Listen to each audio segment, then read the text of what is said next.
Welcome to Hustle Lounge. Sincere thanks to all our audience and their feedback. Your response has been so overwhelming.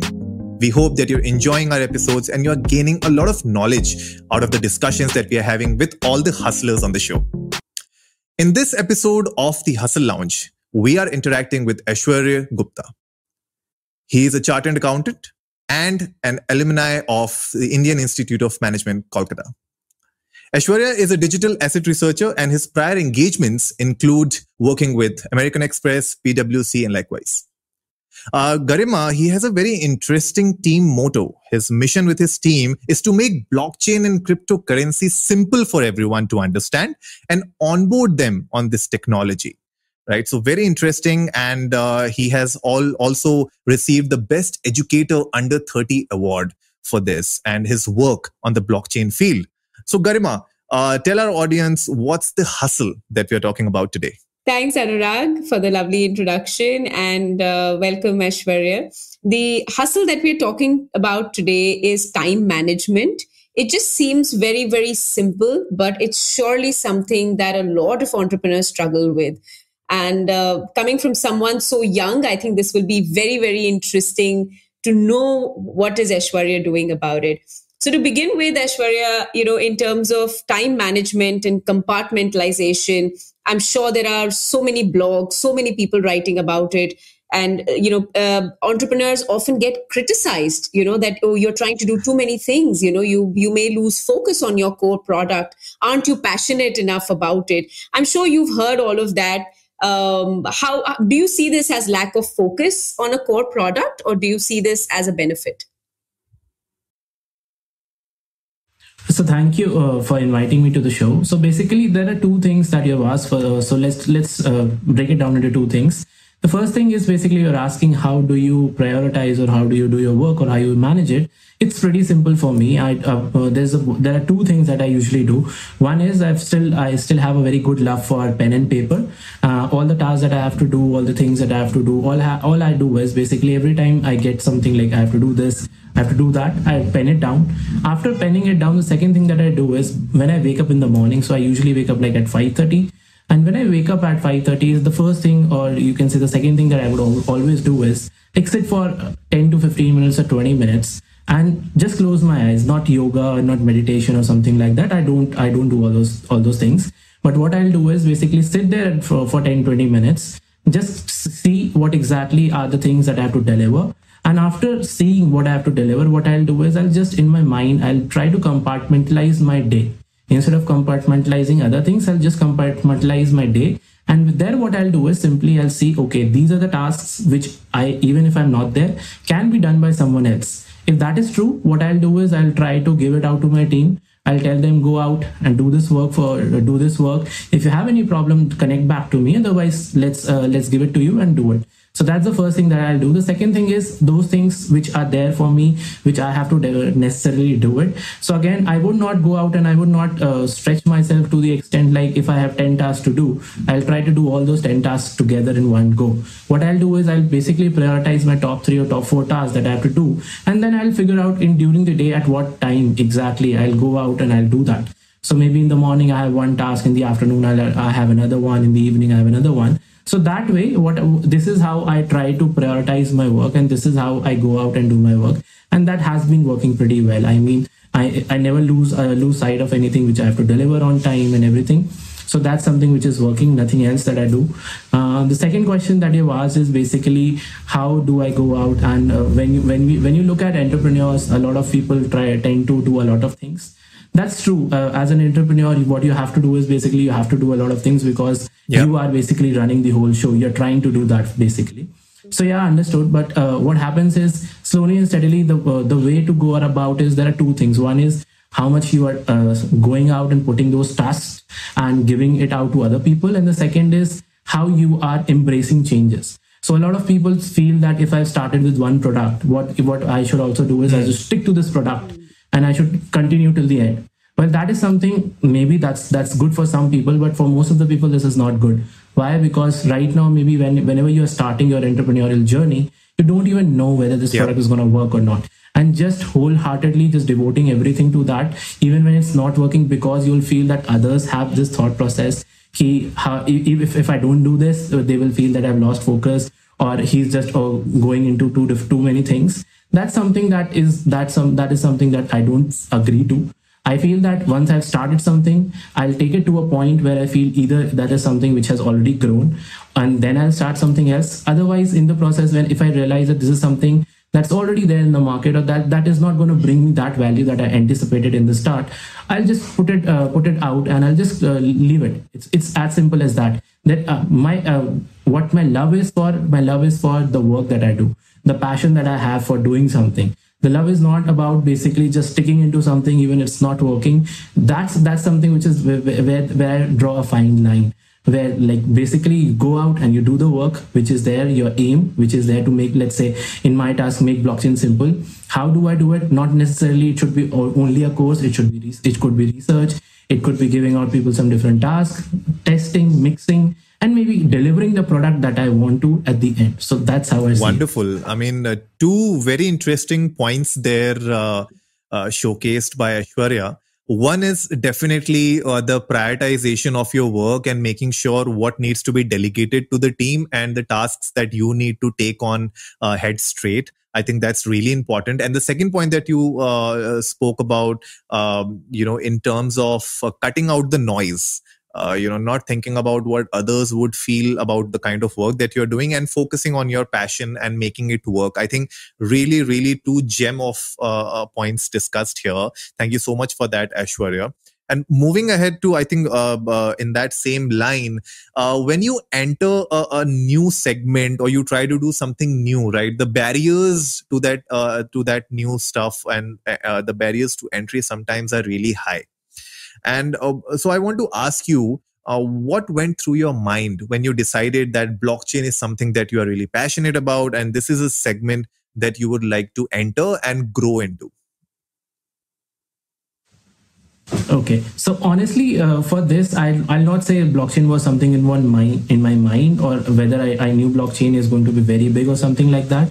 I was just a normal guy trying to find out something to do very good in the corporate. I just thought that if I'm able to bring in something very phenomenal to the company, or add something very big value to the company, what will happen is I would get a very good raise and I would be promoted very easily. So that was something that was going in my mind. Reason being, like I qualified as a chartered accountant multiple attempts. So that was something that was ongoing in my mind. I stumbled upon something, one of the product that I was working on, so one of the things that I was working with the team. So I stumbled upon one of the use cases of blockchain, which was cross-border payments. So there, when I started learning about it, the aim was just to provide a good solution to the company. It was not to learn blockchain. It was not to get out into the blockchain or do something like that. No, that was not there. What was there in my mind was just to deliver a good product to the company. But then later on, when I started studying, the interest that I had in that subject was something that I never knew I would have, but still it started happening.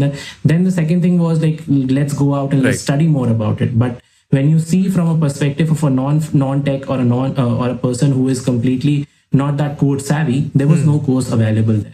So that was something which drove me into getting something out for the people who are into the non-tech world, who are passionate or who want to do something in this blockchain world. And because what they do is they generally go out and they generally do the courses from Coursera or any such place. And the problem that they have basically there is they won't be able to understand because of the jargons and because of the stuff that is being used there to create that content. It's very good for people who are there in the tech world, and I absolutely agree with that. But for non-tech people, it becomes a very difficult task. So that is what drove me into getting into blockchain. Then I won't lie, I saw huge potential out there. Even today, like what happens is the amount of opportunities that you get, sometimes I have to say, I'm sorry, I don't have time. And this is something where you're getting a lot of work and everything. So that drove me into, and a lot of people wanting to learn about blockchain, but they're not able to do it. So I saw the problem which was existing in the market, which is still there at large, which is still there. So that is something which I thought is something which I have to do in the market. I started with just basic courses. I think took like 5-6 live batches, made it better for the people to understand. And after 6 batches, I stopped like iterating it or changing the videos, doing different things so that it can become more engaging or something like that. So that was there. Then slowly and steadily after I did that, I started working on research, because I knew once you study the basics, okay, I got it. Now what to do? Because you have to create a whole trajectory. You have to create a whole career path. It's not that everyone is going to do what start from the scratch, dabble into a lot of work, and then maybe come up with something. So that was something which was there in my mind. So I'm just trying to do that itself. So that is how I got into blockchain. Thanks, Aishwarya, and that's very you're in a field where everybody is interested to know what is going on.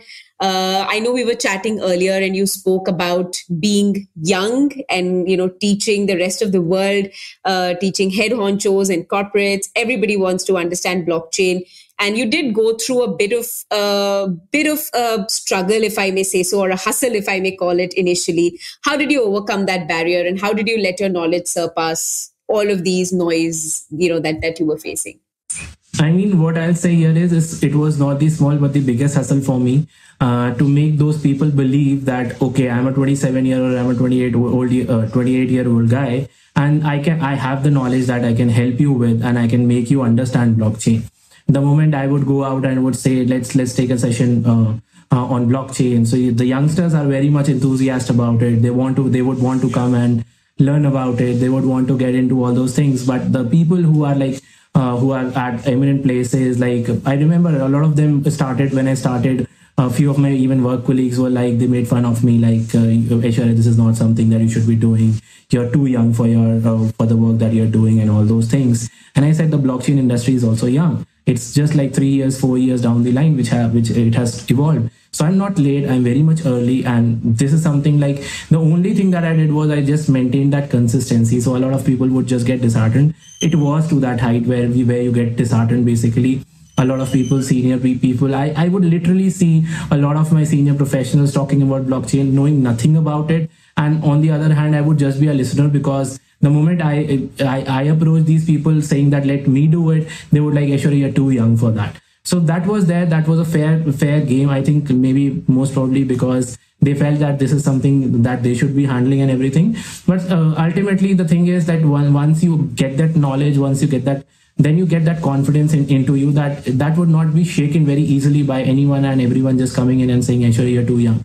So that was something which I worked on. I just kept on working on my knowledge as to how more I can learn. Today. I can proudly say that I'm among those few people who could, in the finance industry, who could understand blockchain and who are doing pretty well in the industry. So that was there, but the more and more I got involved in the projects, the more and more people saw my work, the more and more they saw I'm being heard. A lot of people are following me and something like that.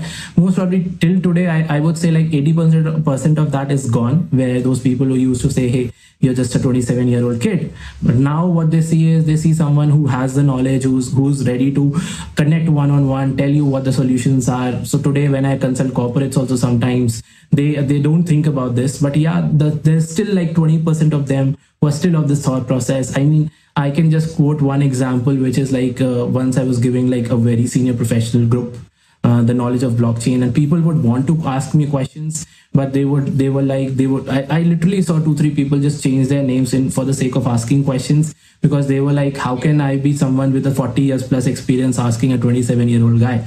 So that is still there in the society, and I think it's not just for blockchain, it's for the whole society, that I would say that people are like, why should I learn from someone who is a junior for me? But I most of my learning is from people who are younger than me. I can proudly say that. I mean, some of the people are like 20 years, 21 years, 24 years, that's it. But that is something that is all about blockchain. You learn from people who have the knowledge. It's not about the age game. Yeah. In fact, it's so interesting that you shared this experience. And just for the sake of our listeners, and you are in an industry which is booming. EdTech has given so many opportunities in the last couple of years. And you're right. I think, we all grew up with the mindset of a certain age group and education. And, even when we were studying MBA, I think to be a visiting faculty or one of those goals were, very far-fetched, 10, 15 years experience, and then we'll do something. I don't think as young, 20 something, one would aspire. But, of course, the industry is booming. There are people like you who are changing the game. There's so many people who would be very passionate about education in general. Do you have any core tips to give them? Did maybe, would starting a channel that you can share like you did, a podcast or a YouTube channel, do things like these add as proof of concept for young entrepreneurs like you to gain that kind of confidence, or to showcase your skills to other people in the industry? Do you have any such interesting tips, if for the sake of our listeners, because I'm sure it's an industry that everybody is interested in today? See, one thing that I have personally felt is a lot of people who want to go out and create content, they are waiting for perfection. They're waiting so that they would get that one perfect video before they publish it. And that is where 90% of the people or 80% of the people are stuck. They are waiting for perfection. That is the biggest problem that is out there. Why? Because people have the talent, people have the knowledge. I mean, I remember the first video that I made. I was just like sleeping at night, and in the morning I thought, like, let's make a video. And I just wanted to make a video for mentoring people or how to learn English.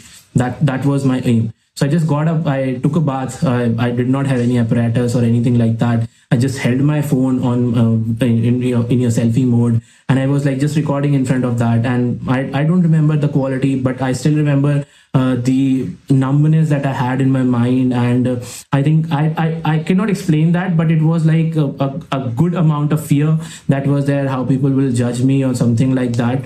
But I said, let's do it. People are gonna laugh. That's it. That's the max that can happen, and it's okay. I'm fine with that. That is the point. Which when I made the first video, it had no background, no professional, nothing professional at all. But yeah, that was my first try, and from that I got a lot of confidence. Then yeah, slowly and steadily the quality of videos got improved and everything. But that is where you have to understand that you have to start something. Just do it. It does. Nobody cares about you getting a bad video as long as your messages are clear. If your messages are clear, people will still listen to whatever video, whatever pixels that you have. It does not matter. But start something. Fantastic. Yeah, absolutely. I believe in that theory that, getting done is way better than getting it perfect. And I always say to myself, you just gotta press record, just hit that button and just do it. Because at the end of the day, your first video, your first podcast, your first, Instagram reel, whatever you are creating will never be perfect, and you will always judge yourself. Like, I still judge myself when I put out any video or any content out. I am very critical as to what I'm putting out.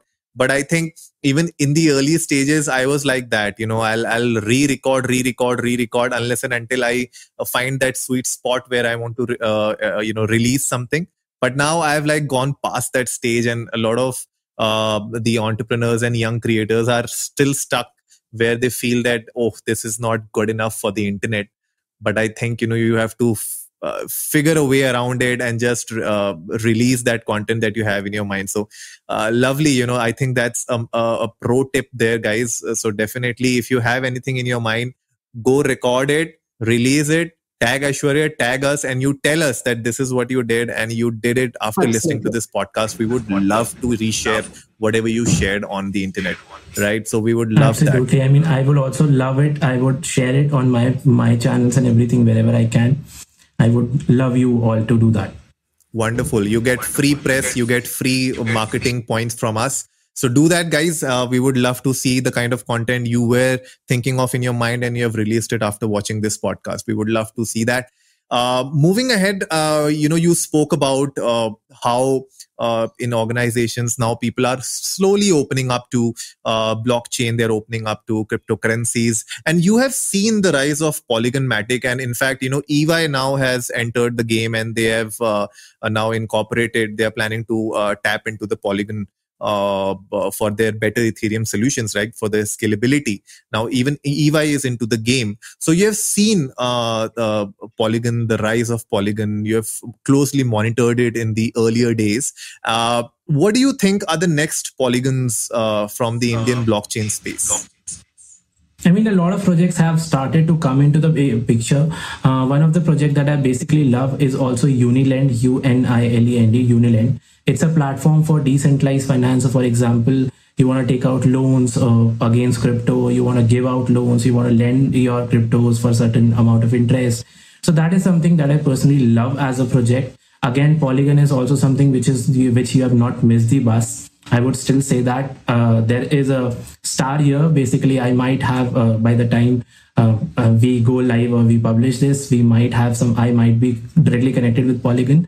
So, but yeah, I still feel that this project is yet to take a lot more into it. A lot more things are going to be built on it, and that's so still it's not something which is a bust missed. Both these projects are something which in India I feel personally are something which are good. There are like a lot of projects, but these are the two which I still love, and which I still feel that this is something which is going to be very big in the future. Fantastic, fantastic. And do you think, and of course, like whatever we know of blockchain and what we've understood from you also from, your content and conversations, are there policies, which are roadblock? Is the infrastructure okay for now? If you had, what are your thoughts there? And if you had any suggestions that you could make to the government of India, to the GOI, what would those be? Okay. So again, two questions. The first is as per the infrastructure and the environment. See, Indian ecosystem has been something which was very good in 2017-18. I would say we were just trying to be the front runners of everything. We had exchanges who were going to be the top 10 and everything, and the regulations came in and stifled all those things. So that was something where all those growth and innovation went and took a downhill, because most of the developers and most of the people who were involved in it, they thought, what if tomorrow again the same thing happens and again we devote 2-3 years? So this is again one of the fear that a lot of people right now have in their mind. So even if they want to go out and build for India, they don't have that trust. That most probably later on, if something happens to and the Indian government comes out with something, what will they do? So that is one fear that people have in their mind, which is not letting the ecosystem grow that much that it should. But on the other side, I'm seeing that a lot of film stars, a lot of people, a lot of celebrities are endorsing cryptocurrencies today. Maybe they are paid partnerships, but again, they are discussing about it, they're talking about it, which means that it has gone mainstream. So yes, I would say that infrastructure will build up, but as soon as we get more regulatory clarity, this would be something which would give a really very big boost. There are, on the regulatory side, I do interact with a lot of people from the ministry, from our bank, which is RBI, the central bank, and there are basically a lot of mixed emotions there. A lot of people think that their complete cryptocurrencies or blockchain is something which is useless. They would say blockchain is better, but cryptocurrency is not, while they don't realize that they both are very much interrelated to each other. And this is something that people don't understand. EY is also the collaboration that EY went ahead and did. That was just a proof that it's not about just the pricing of the cryptocurrency, but it's about the product that you're building. So this is something which is there. So one thing that I would love the government to do is bring out a policy, let it go out. And when you are bringing out that policy, just consult the people who are there in the industry. Last time in 2018, when this bill and everything that got introduced, or the bill that was proposed to be introduced, that was like completely not at all discussed with the industry at all. And it was like it had so stringent rules and regulations that would stifle the whole growth of the industry altogether. Now, that is something that we would not want. Why? Because technologically, though our payment systems are very good, I would say the fintechs have done absolutely amazing there, but there are a lot of things that you have to still do. And because of that, I think once until and unless the regulations are not clear, most of these companies are registering themselves in Singapore. So you can say that these are being run by Indians, but they are not Indian companies at all. So once you go out, you consult the people that are out there who are working into the industry, who have an experience, not those people who just are in the ministry or just around you because they are a part of your government or they're a part of whatever. But don't do that. Try to get into those people or try to understand it from those people who have the knowledge, who have the understanding as to what this industry is, and then create a regulation. Maybe if if there is too much fear that they can cryptocurrencies or blockchain are not that good, try to create sandboxes. Let those sandboxes run for 6 months, 10 months, see their growth, see how they can implement or how they can improve the overall infrastructure of India, and then take a call instead of just listening to 10 people or 12 people just who are there around you and what they think about it. 99% of the people have literally no understanding about how these things work, and then taking an advice from someone who is not having the knowledge is something I would personally not want the government to do. So just that's one suggestion. And second is, whenever you're making the regulations, just bring out those regulations, because the more we are waiting, the more other countries are developing, because they are not stopping. And here a lot of talent which is out there, they're just waiting for that regulation to come in. And no matter what it is, let just bring it out so that people can understand it. And also, I would urge the government not to get too much stringent on these laws, because that would completely, derail the whole industry that is again picking up in India. So I think that's the advice.